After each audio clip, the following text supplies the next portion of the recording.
Olá, é um prazer falar com a Igreja Presbiteriana da Tapera.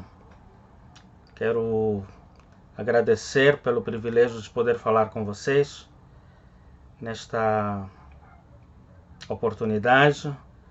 Agradecer ao pastor Davi e também ao Paulo Klebe que fizeram chegar até mim esse convite. Aproveitar também para cumprimentar a Vera, esposa do Paulo Clébio, o Patrick, a Camila Nascimento, a Gisele Nascimento, a Keila Nascimento, entre alguns que eu ainda me lembro depois desses mais de 13, 14 anos que nós não nos vemos. Eu sou Ezequiel Chessonge, para quem ainda se lembra de mim ou para quem está me conhecendo agora pela primeira vez. Sou de Angola. Trabalhei como missionário por mais de 15 anos.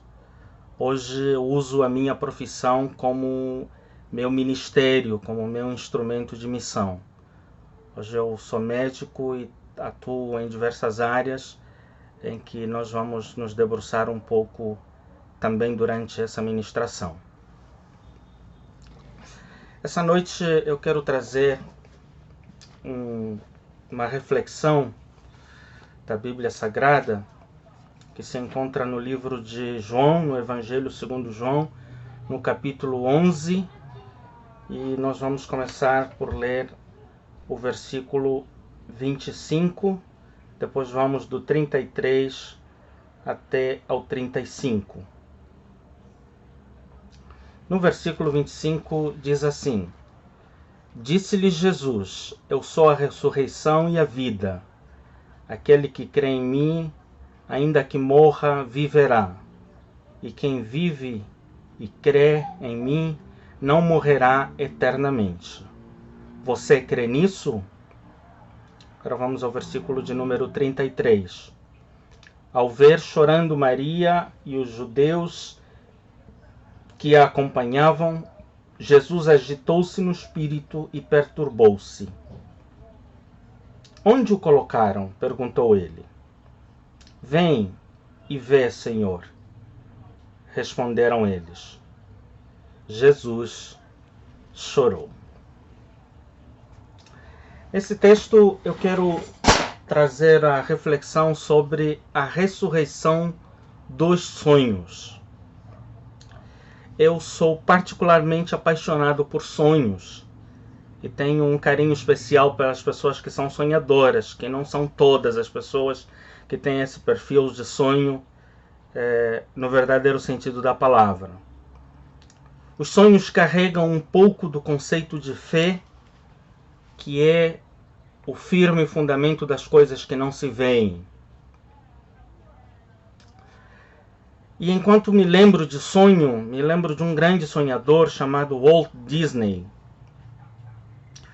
Conta-se a história de que ele, uma vez, visitando um matagal, visitando um lugar ermo, um lugar onde não havia vida, onde só havia plantas,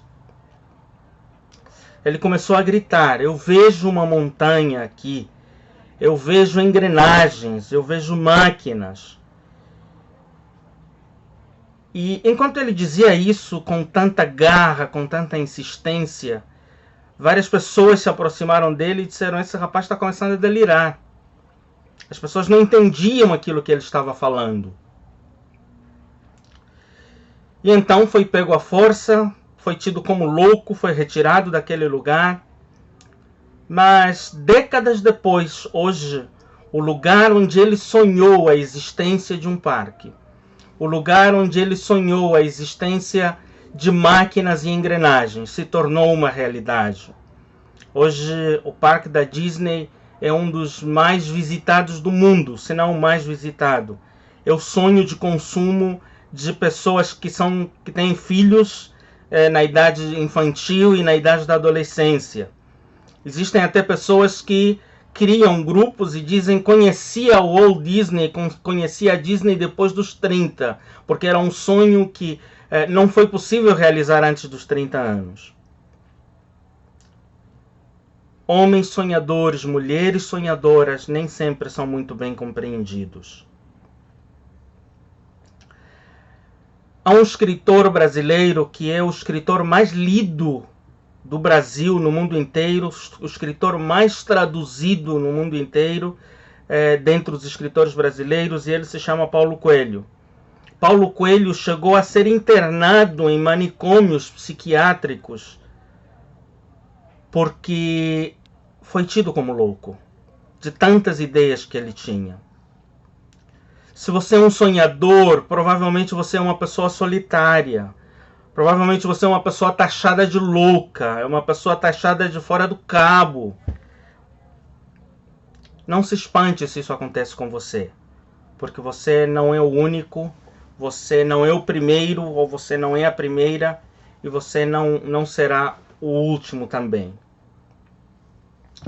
E lembre que você não está sozinho. Sonhar alto, ter sonhos maravilhosos, sonhos impactantes, é algo que não é para todas as pessoas. Mas Deus dá esse privilégio a tantas pessoas quanto quiserem, a tantas pessoas quanto se propuserem a ser instrumentos seus nesse sentido. No livro de Atos, no capítulo 2, versículo 17, há uma passagem que remete ao profeta Joel e que diz o seguinte: nos últimos dias, diz Deus, derramarei do meu espírito sobre todos os povos. Os seus filhos e as suas filhas profetizarão.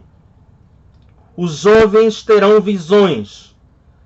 Sobre os meus servos e as minhas servas derramarei do meu espírito naqueles dias. E eles profetizarão. Mostrarei maravilhas em cima no céu e sinais embaixo na terra. Sangue, fogo e nuvens de fumaça. O sol se tornará em trevas e a lua em sangue, antes que venha o grande e glorioso dia do Senhor. E todo aquele que invocar o nome do Senhor será salvo. Esse texto foi muito bem lembrado pelo apóstolo Pedro para as pessoas que estavam reunidas no momento do Pentecostes, e algumas pessoas começaram a achar que as pessoas estavam embriagadas, mas na verdade as pessoas estavam cheias do Espírito Santo. E Pedro então se vira para as pessoas e diz: isso já foi previsto, isso já foi dito antes, está apenas se cumprindo. E dentre aqueles que teriam sonhos, dentre aqueles que teriam visões, estão não apenas pessoas jovens, não apenas pessoas adultas, mas inclusive idosos. Então, ser cheio do Espírito Santo, sonhar e ter uma conexão direta com Deus, perceber a realidade na perspectiva do mundo divino, é um privilégio que hoje está disponível para todas as pessoas. O véu se rasgou lá na cruz, quando Jesus disse: está tudo consumado. Então, um lugar que era acesso, para o qual tinham acesso apenas os sacerdotes, para o qual tinham apenas acesso pessoas especiais, hoje está disponível para todos aqueles que querem desenvolver uma vida de intimidade com Deus. Portanto, se você é um homem, é uma mulher, é um jovem, é uma criança cheia do Espírito Santo, você é capaz de ter sonhos, você é capaz de ter visões. E eu espero que nesta noite, como é o tema da nossa mensagem, você consiga experimentar a ressurreição dos sonhos. Por isso, eu quero orar por você, taperense. Quero orar por você, jovem, mulher, homem, idoso, para que Deus permita, ou você consiga se conectar com os princípios, com os objetivos, com os planos que Deus tem, não só para Tapera, como para Campos de Goytacazes, como para o Brasil e para o mundo. Os seus sonhos podem se tornar realidade, porque Deus dá a você essa possibilidade de ser um local onde a semente dos sonhos possa brotar e possa produzir frutos para a glória e para a honra do nosso Deus. Vamos orar. Deus querido, eu quero orar em especial por esse jovem, por essa mulher, por esse homem, por esse idoso que às vezes não é bem compreendido por causa dos seus sonhos. Assim como o Senhor fez naquele dia do Pentecostes, assim como o Senhor fez com homens que se tornaram baluartes na sociedade, da história da humanidade, como Walt Disney, como Paulo Coelho, como vários outros, como Estevão naquele dia quando estava sendo martirizado e ele disse: eu vejo os céus abertos. Que esses jovens, essas mulheres, esses homens, esses idosos cheios de sonhos possam ser contemplados pela sua graça, possam ser usados pelos teus princípios, possam ser usados para a tua glória, possam ser usados para a transformação, desde a Tapera até Campos dos Goitacazes, até o Brasil inteiro, até o mundo inteiro. Que os seus sonhos e projetos, quer sejam de natureza espiritual, quer sejam de natureza empresarial, quer sejam de natureza de família, possam alcançar o mundo inteiro, porque tu és o Deus que concede sonhos. Essa é a minha oração nesta noite, Senhor. Abençoe a cada pessoa que está se colocando à sua disposição para ser canal de bênção. Em nome de Jesus. Amém. Continuando então com a nossa mensagem, eu quero partir para o primeiro tópico dessa mensagem baseada no texto de João, do Evangelho de João. E esse primeiro tópico é sobre o sonho da amizade com uma família em comum. Quando nós lemos os primeiros 2 versículos de João, no seu capítulo 11, nós encontramos a história de uma família que não era uma família comum, não era uma família costumeira, não era uma família habitual, era uma família composta por 3 pessoas solteiras, 2 mulheres e um homem. Tudo indica que Maria era a irmã mais velha, pelo menos de Marta. Não sabemos se ela, ou melhor, Marta era a irmã mais velha, pelo menos de Maria. Não sabemos se ela também era a irmã mais velha de Lázaro ou não, mas independente da faixa etária de Lázaro, como homem, ele era o provedor da família. Ele era, além de ser provedor, numa sociedade que era machista, muito mais machista do que a nossa sociedade é hoje. O homem, ele tinha a figura masculina, ele tinha a figura também de protetor. E diz assim o primeiro versículo do capítulo 11: havia um homem chamado Lázaro, ele era de Betânia, do povoado de Maria e de sua irmã Marta. E aconteceu que Lázaro ficou doente. Maria, sua irmã, era a mesma que derramara perfume sobre o Senhor. Ele enxugara os pés com os cabelos. Portanto, está aí uma família incomum. Uma família que não é constituída por homem e mulher, casados e filhos, que é a família tradicional como nós a conhecemos hoje. E Jesus era perito, era habilitado, ele tinha uma capacidade muito grande de quebrar paradigmas. Tanto é que ele se hospedou na casa dessa família. Ele não apenas se hospedou, como permitiu que Maria, a irmã mais nova de Marta, derramasse sobre os seus pés óleo perfumado e limpasse os seus pés com seus próprios cabelos. Uma cena, no mínimo, estranha. Se seria estranha hoje, imagine naquele tempo. Uma cena talvez carregada de um tanto de sensualidade.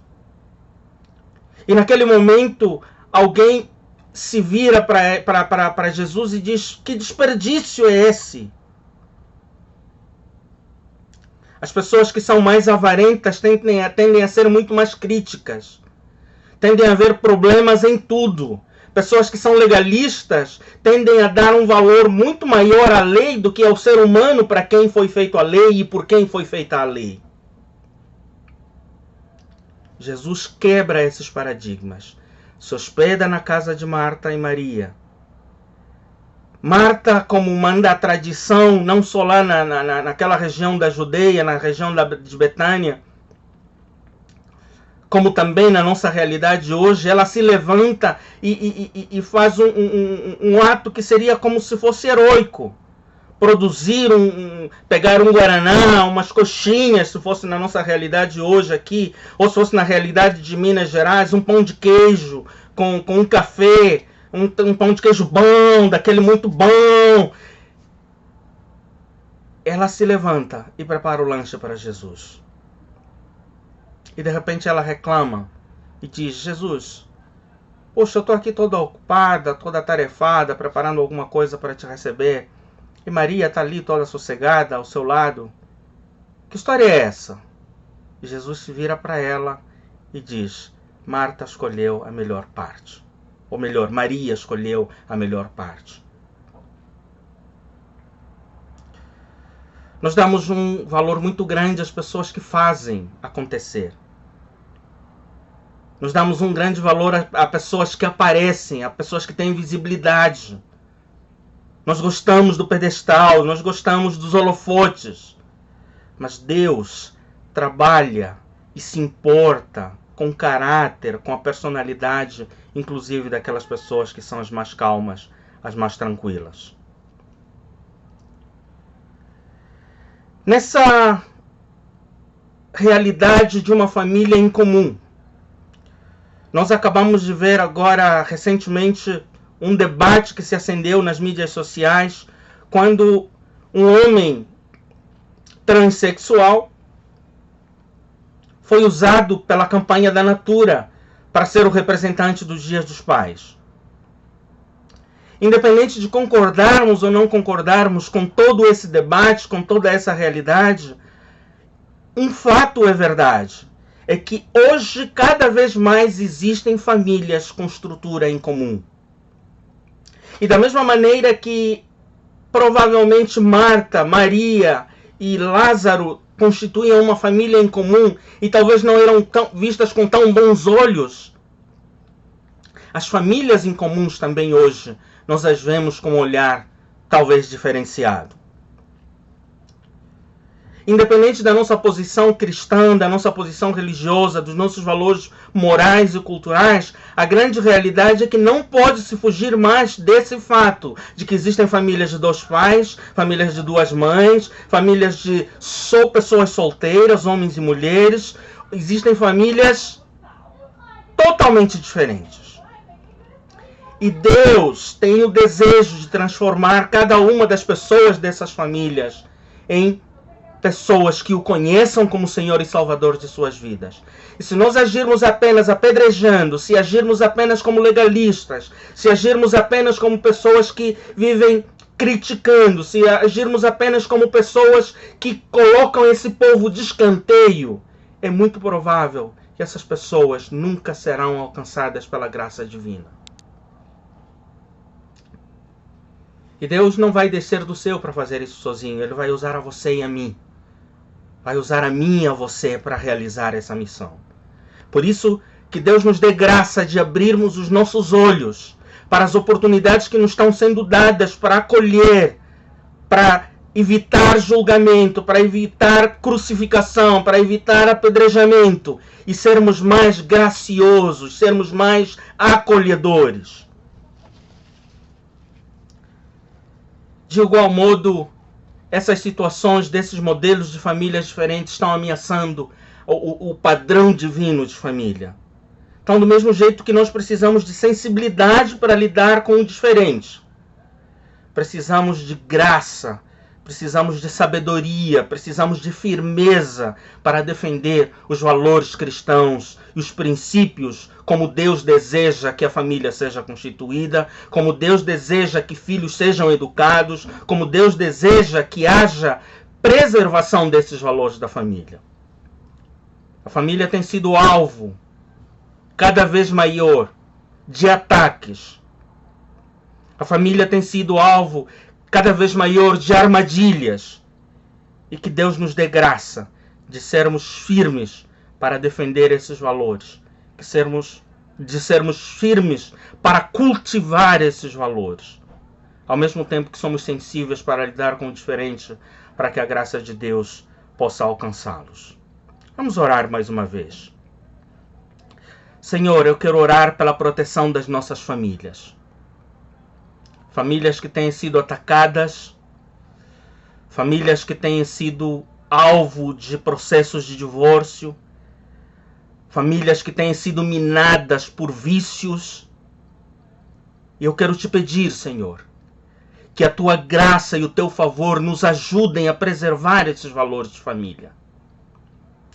Quando princípios fundamentais, princípios centrais, pedras basilares tentam ser remexidas por causa de estratégias de marketing, por causa de estratégias de propaganda, por causa de uma caminhada de manada, que tu nos ajudes a continuar caminhando pela porta estreita, porque essa é a porta que leva para a eternidade.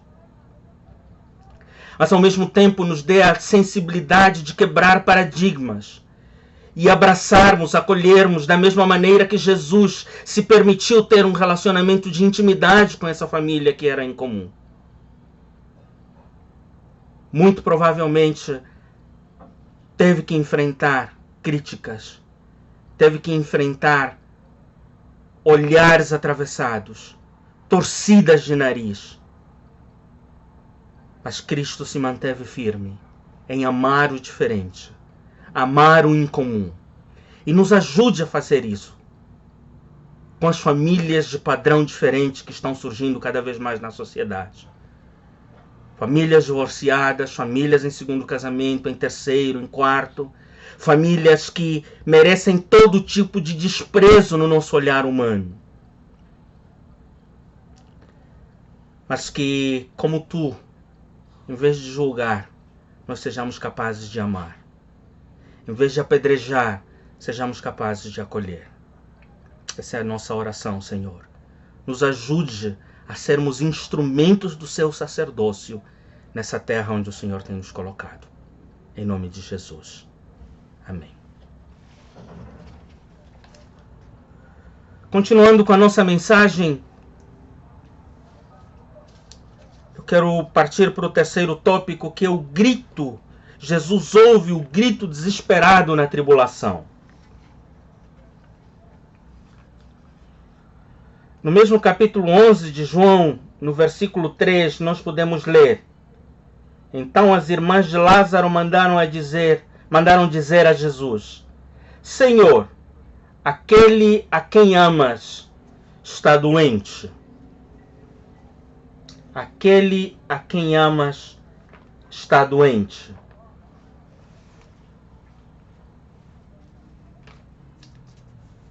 Queridos, a doença já é desesperadora. Imagine a morte, muito mais. E eu quero trazer esse desespero para a nossa realidade mais uma vez hoje. Marta e Maria enviaram mensagens para Jesus, talvez poderia ser no e-mail, que é o primeiro meio de contato mais rápido e que a pessoa pode acessar em qualquer dia, em qualquer horário. Mandaram um post no Facebook e não resolveu. Jesus provavelmente não olhava o Facebook com tanta frequência como algumas pessoas olham hoje.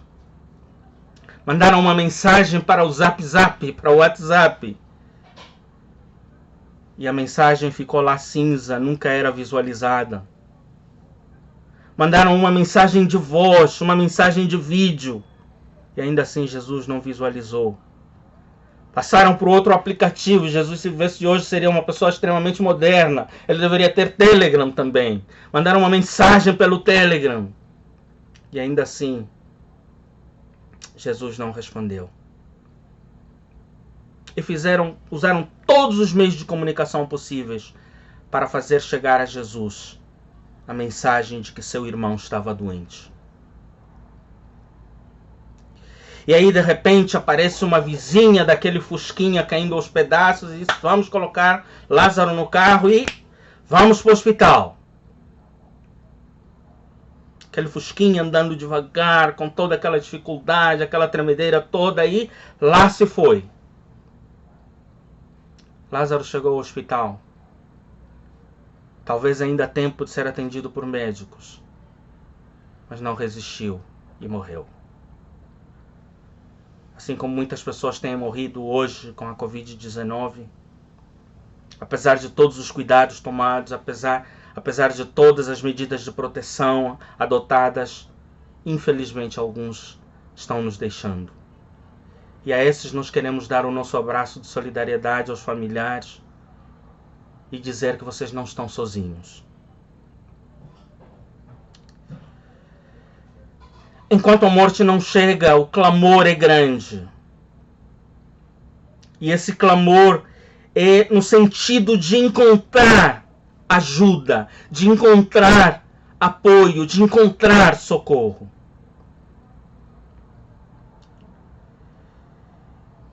E muito provavelmente, depois de terem tentado tudo, os familiares de Lázaro devem ter tentado. Vamos falar agora no celular.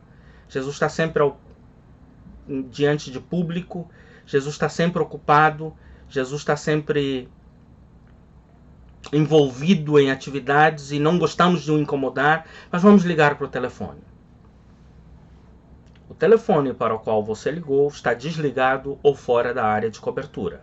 Por favor, tente mais tarde. E agora, Jesus? O Senhor não responde e-mail, não responde WhatsApp, não responde Telegram. Deixamos recado na caixa postal, não retorna. O que está acontecendo? O que podemos fazer? Esse deveria ser o desespero daquela família naquele momento. Talvez por algumas situações que você passa, que você atravessa, que a sua família vivencia, não seja possível nem seja necessário usar todas essas ferramentas de comunicação. Nós temos uma que é poderosa, que é a oração. Só que às vezes parece que o nosso céu é de bronze. Parece que as nossas orações não passam do teto. Nós clamamos e parece que não há resposta. Nós clamamos e parece que Deus não ouve. A mensagem que temos para nós, para você nesta noite, é de que Jesus está ouvindo as suas orações. Embora não pareça, embora você fique com a impressão de que o céu é de bronze, que as suas orações não passam do teto, a boa notícia é que Deus está ouvindo, Deus está agindo. Não é porque está tudo escuro, está tudo silencioso, que não está havendo ação nenhuma de Deus. Há um livro que eu gosto muito, que diz que Deus trabalha no turno da noite. Assim como os policiais, os bombeiros, os enfermeiros, aquelas pessoas que ficam de plantão, estão trabalhando apesar de eu e você estarmos dormindo, Deus também está trabalhando, mesmo quando tudo parece escuro. Embora você não veja, o seu agir de forma prática, mas eu quero dizer para você que Deus está preparando algo grandioso para surpreender você. Deus quer se revelar a você como soberano, como grandioso. Ele não é uma simples marionete em que a gente chama e vem correndo. Ele é Deus soberano. Ele é o Deus que faz todas as coisas a seu tempo. Ele é o Deus que mesmo quando parece demorar, mesmo quando parece se atrasar, Ele nunca chega atrasado. O mundo da fé, meu querido, minha querida, vai além dos 3 quilômetros que distavam Betânia de Jerusalém. Em 2 horas, 3 horas, 4 horas, Jesus poderia facilmente chegar a Betânia, onde eles moravam. Mas Jesus escolheu deixar isso, essa chegada, para um outro momento. Um momento de Deus, um momento em que Deus seria mais glorificado ainda. Um momento em que a grandeza de Deus seria visível de forma inequívoca.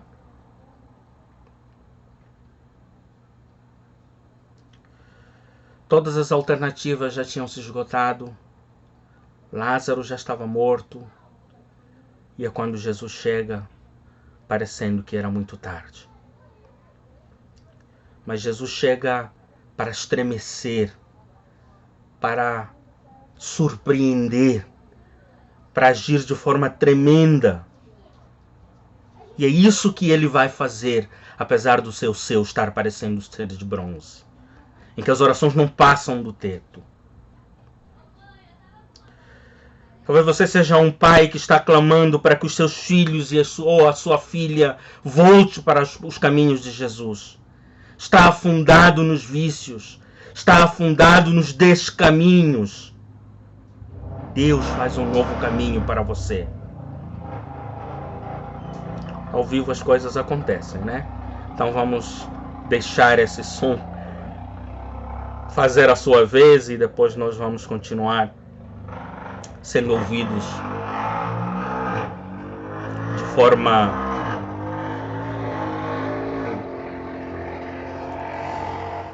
sem interferências. Talvez você seja uma esposa que ora para que o seu marido volte para os caminhos de Jesus. Ou você conheceu a Jesus há algum tempo e tem clamado para que o seu marido também o conheça. Ou vice-versa, você seja um esposo comprometido com o Evangelho, mas a sua mulher, a sua esposa, é de dura cerviz, e precisa se encontrar com Jesus, conhecê-lo como Senhor e Salvador da sua vida, para que finalmente você possa dizer: eu e a minha casa serviremos ao Senhor. Meu amigo, minha amiga, meu irmão, eu só quero dizer que não importa o tempo em que você está orando, não importa o tempo em que as suas orações têm sido apresentadas a Deus, mas Deus nunca chega atrasado. Gosto muito de uma música, de um louvor que diz: é só esperar acontecer e não deixar que a tristeza tire a força do caminhar, continuar olhando nos seus olhos, enxergando a verdade que nada e ninguém pode impedir. Jesus, plano melhor, nunca chega atrasado. Sua hora é perfeita, sua maneira a mais linda. Seja feita a sua vontade, seja feita a sua vontade, assim na terra como no céu. Jesus nunca chega atrasado. Quero orar por você. Senhor, quero orar por esta mulher que tem clamado pela sua casa. Ela tem sido o firme baluarte da sua família.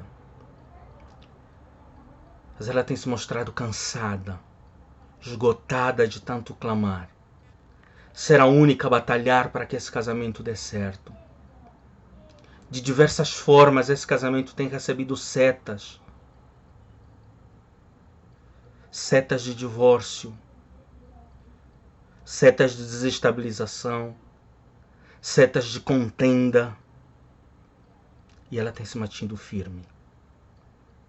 Tem misericórdia desta mulher, Senhor. e permita que a sua graça e o seu favor a visitem e a façam viver um novo tempo. Quero orar por esse filho, essa filha, que tem clamado para que o seu pai pare de ser violento, que tem clamado para que o seu pai pare de ser esbanjador, que tem clamado para que o seu pai pare de ser promíscuo, que tem clamado para que o seu pai conheça a Jesus como Senhor e Salvador de sua vida. Ouça o clamor dessa família.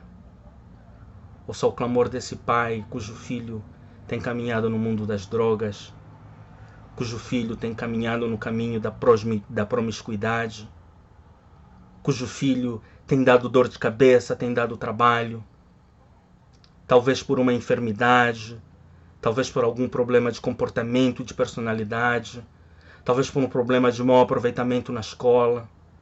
E sabes, Senhor, só Tu sabes o quanto isso dói no coração dessa família. Tem misericórdia e age de acordo com Teu favor. Em nome de Jesus. Amém. Quero caminhar para o terceiro tópico desta mensagem. Jesus sabe lidar com o nosso temperamento e age de acordo com ele. Do versículo 20 até o versículo 27 do texto que nós lemos, Jesus se dirige para Marta de forma argumentativa, porque Marta era teimosa, era impulsiva, como nós já vimos, e para essa pessoa ele precisa agir de forma convincente.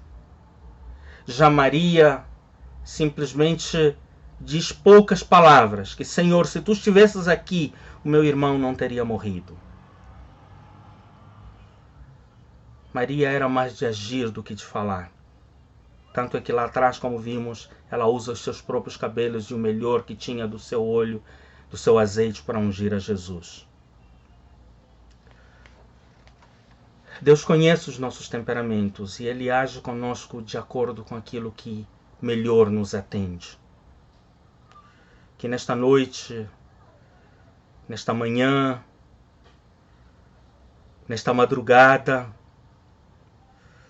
talvez através do sono, através de sonhos, talvez no despertar e falar de Deus para que você leia um texto específico, Ele possa te responder de acordo com a sua necessidade, de acordo com aquilo que é o seu caráter, a sua personalidade. Em penúltimo lugar, Jesus te chama para viver o presente, assim como chamou a Marta e a Maria. Tanto Marta quanto Maria se referem a Jesus com as seguintes palavras: se o Senhor estivesse aqui, o meu irmão não teria morrido. Se o Senhor estivesse aqui, é passado. A grande verdade é que Jesus já estava lá. E quando Jesus se dirige para ela e diz: já não te disse que se você crer em mim, eu sou a ressurreição e a vida, e aquele que crer em mim não morrerá e terá vida? Marta sai do passado e vai para o futuro. E diz: eu sei que um dia o meu irmão vai ressuscitar. Na segunda ressurreição, na sua segunda vinda.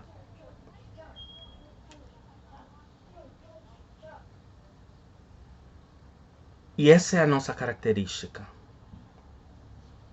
Nós vivemos o grande mal do século que se chama depressão.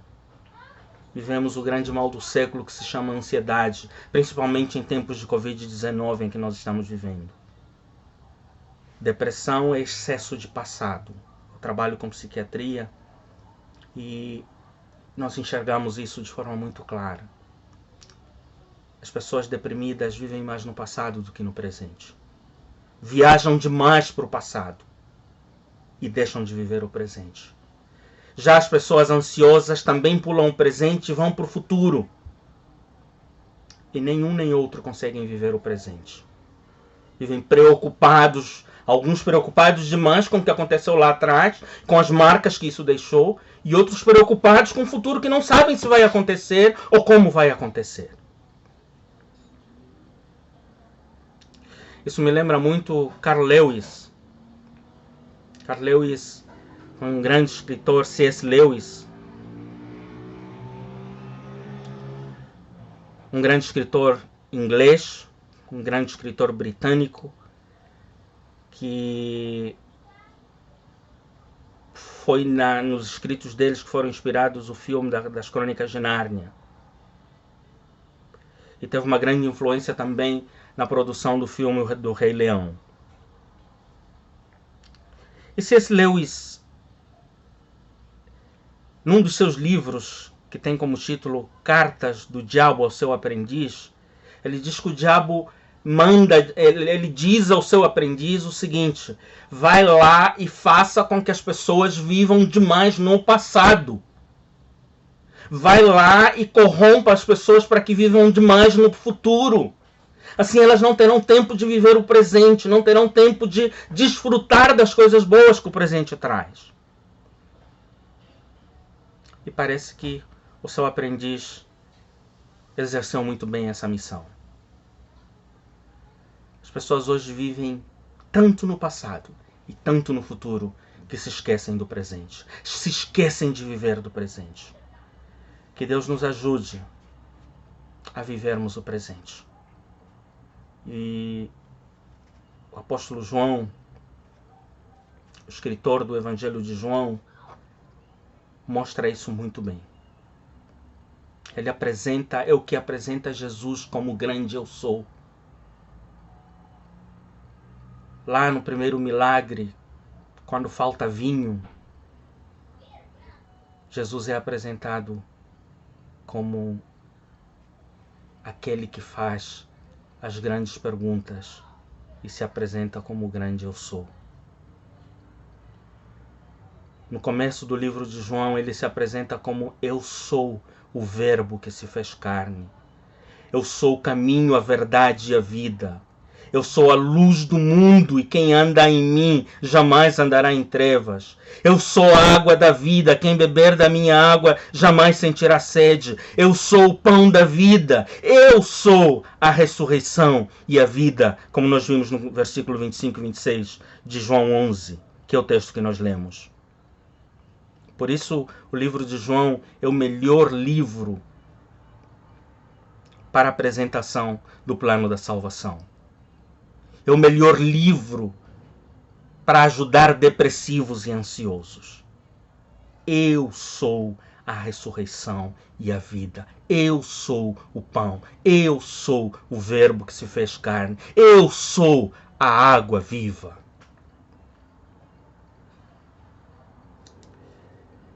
Quero orar por você. Vamos orar mais uma vez. Senhor, eu sei que essa menina vem clamando há anos para que a síndrome do pânico, para que as crises de ansiedade que a marcaram por causa do assédio que sofreu há anos se acabem.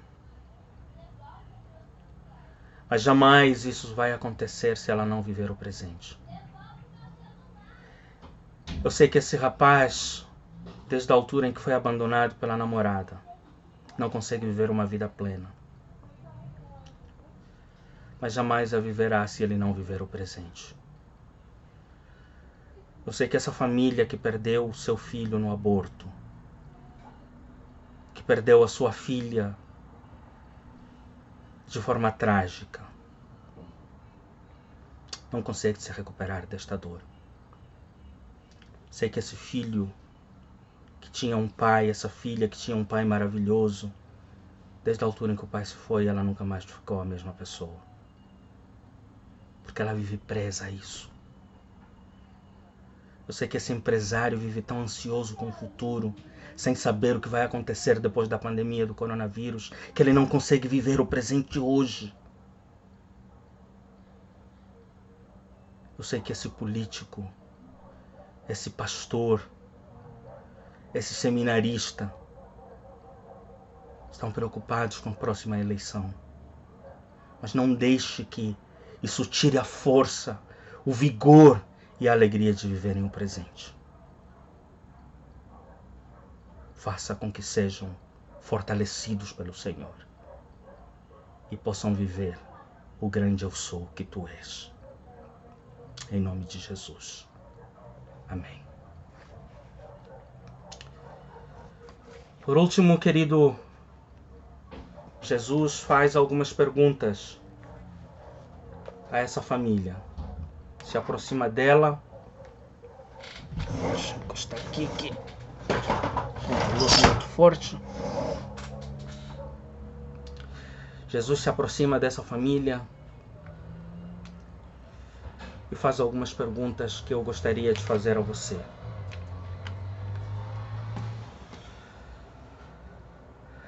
Nós estamos acostumados a dizer e a cantar que Jesus é a resposta para todas as nossas perguntas. Mas a grande verdade é que Jesus é a pergunta para a grande maioria das nossas respostas. No momento em que acaba o vinho, Jesus se dirige, a mãe dele se dirige para ele e ele diz: o que você quer que eu faça? Por que vocês não vão lá e transformam a água em vinho? Quando encontra o cego, o mendigo, o leproso, a primeira pergunta que ele diz é: o que queres que eu te faça? Quando encontra aquela mulher do fluxo de sangue, ele grita: quem me tocou? Saiu o poder de mim. Quando trazem aquela mulher adúltera diante dele, ele faz duas perguntas. Primeiro para a multidão: quem nunca pecou aqui? Se ninguém nunca pecou, aquele que nunca pecou, seja então o primeiro a tirar a primeira pedra. E ele se abaixa, faz alguns desenhos no chão. Quando se levanta, ninguém mais estava ali. E aí ele faz a segunda pergunta para essa mulher: onde está aqueles que te acusavam? Pergunta. Quando o tetraplégico é trazido pelos amigos e eles abrem o teto e fazem ele cair, ele se vira para o tetraplégico e diz: os seus pecados estão perdoados. Aí se arma um alvoroço daqueles legalistas, os fariseus, aqueles sacerdotes. E de repente Jesus se vira para eles e diz: o que é mais fácil para vocês? Dizer que os seus pecados estão perdoados ou levanta-te e anda? E esse homem saiu saltitando, pegou a sua cama, carregou, pulou. Jesus é a grande pergunta para as nossas respostas. Quando trazem aquela mulher samaritana, quando se encontra com aquela mulher samaritana ao lado do poço, ele se vira para ela e diz: onde está o seu esposo?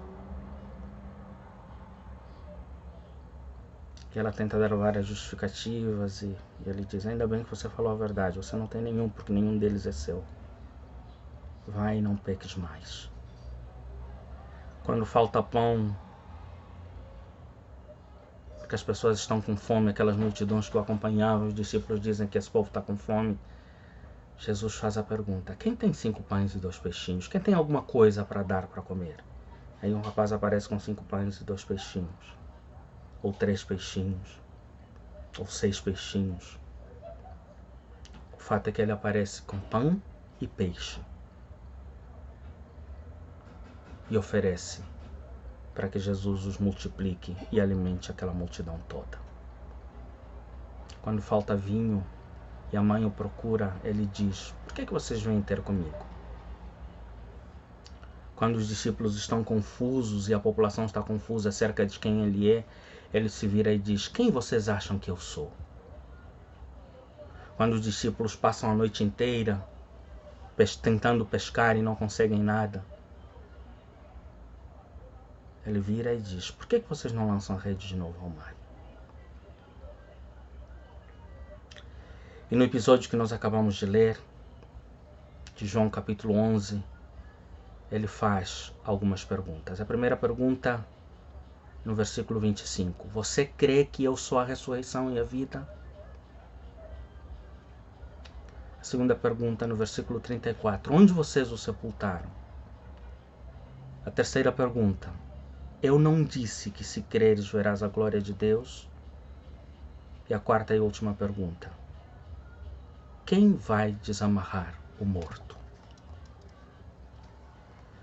No versículo 25 e no versículo 40, nos traz muito a imagem de crer também é pensar. Existe um livro com esse título, Crer Também é Pensar. Um escritor também britânico chamado John Stott. Todo crente deveria ler esse livro. E esse livro é baseado em Romanos, no capítulo 12. Logo nos primeiros versículos. Que diz assim: portanto, irmãos, rogo-vos pelas misericórdias de Deus, que se ofereçam em sacrifício vivo, santo e agradável a Deus. Este é o culto racional. Não se amoldem ao passado deste mundo, mas transformem-se pela renovação da mente, para que sejam capazes de experimentar, comprovar a boa, agradável e perfeita vontade de Deus. Hoje, uma parte do meu ministério é exercido através do projeto Abra Sua Mente. Nos inspiramos um pouco também nesse texto. A verdadeira fé não é cega nem é apenas emocional. Ela é essencialmente da razão. Até porque o conceito de fé é o firme fundamento das coisas que não se veem. É fundamento. É algo sólido, é algo real. E crer implica em pensar. Não se conformar com as coisas desse mundo. Crer implica em oferecer um culto racional.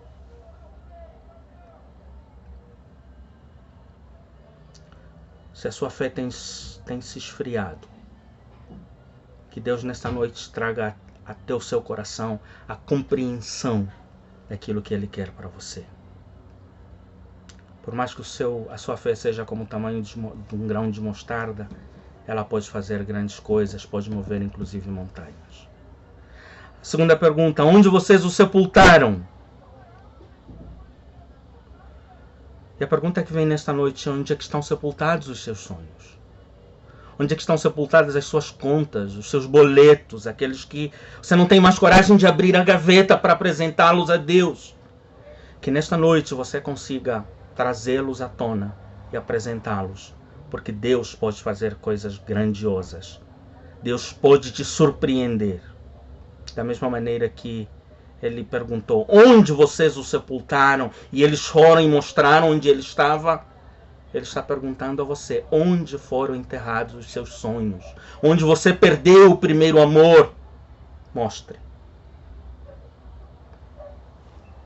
Por último, então, ele brada para Lázaro e diz: Lázaro, vem para fora! Lázaro, vem para fora! Lázaro, vem para fora! 4 dias depois, corpo em decomposição. Ultrapassado o prazo da cultura judaica, que acreditava que a alma permanece no corpo por mais ou menos 3 dias, e durante esse período ainda pode ter a possibilidade de voltar. Acabou. Estava consumado. A morte era real. O luto era determinado, estava decretado. E Jesus traz esse homem à vida. Versículo 44. E por último, ele clama, Lázaro sai, e por último ele manda que as pessoas vão lá desamarrá-lo. Quem vai desatar a Lázaro? Essa é a grande pergunta que continua existindo até os dias de hoje. Quem irá por mim? Quem irá transmitir essa mensagem? Quem fará com que aquilo que está morto volte a viver? E tomara que você possa dizer: eis-me aqui, Senhor, envia-me a mim. Deus está precisando de casas, de lares que abram as suas portas para fazer pequenos grupos que permitem o compartilhamento do Evangelho de uma maneira muito mais genuína, de uma maneira mais esmiuçada. Você pode abrir as portas da sua casa e dizer: eis-me aqui, Senhor. Deus está chamando missionários que saiam do conforto dos seus lares, do conforto da sua realidade familiar e possam ir para Campos dos Goitacazes. Primeiro pela Tapera, ao mesmo tempo em Campos dos Goitacazes, para o Brasil inteiro e para o mundo. Espero que você possa dizer: eis-me aqui, Senhor, envia-me a mim. Quero orar por você novamente. Agora eu vou pedir que você se coloque de pé.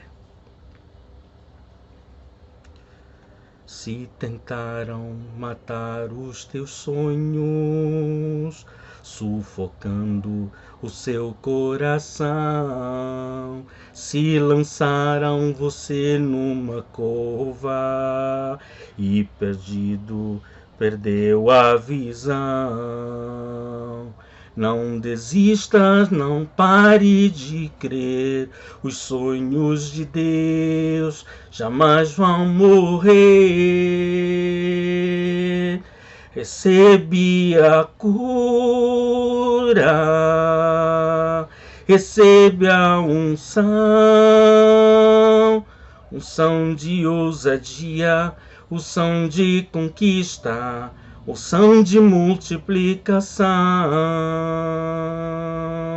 Recebe a cura, recebe a unção de ousadia, unção de conquista, unção de multiplicação.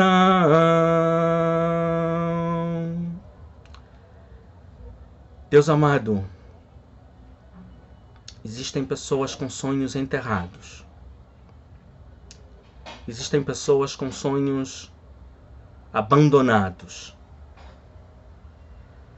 Sonhos espirituais, sonhos de projetos materiais, legítimos, sonhos de vida familiar, sonhos de constituir uma família ou reconstituir uma família. Tu tens ouvido o clamor dessa menina que tem clamado por um companheiro e até hoje parece que o seu está de bronze e parece que morreu, foi enterrado e nunca mais vai se realizar. Tu conheces o coração fiel desse jovem que, mesmo ainda sendo muito jovem, ele sonha com uma família sólida, uma família exemplar. E caminhando, conversando, convivendo com seus amigos, parece que isso nunca vai se tornar realidade. Mas nesta noite o Senhor chega e diz: eu sou o Deus do presente. E eu quero que você viva hoje no presente. Não ontem nem amanhã, mas hoje, aqui e agora. Confirme, Senhor, as tuas promessas sobre essa vida, sobre essa família, sobre esse ministério, sobre essa casa, sobre essa igreja, sobre esse servo seu, sobre esta serva sua. E que esta noite possa ser uma noite de ressurreição de sonhos, de ter de volta a provisão, como Lázaro era o provedor, de ter de volta a proteção, como Lázaro era o protetor, de ter de volta a convivência familiar, como aquela bela, bonita convivência entre aqueles três irmãos, de ter de volta a amizade de Jesus, uma amizade tão íntima que faz com que ele chore.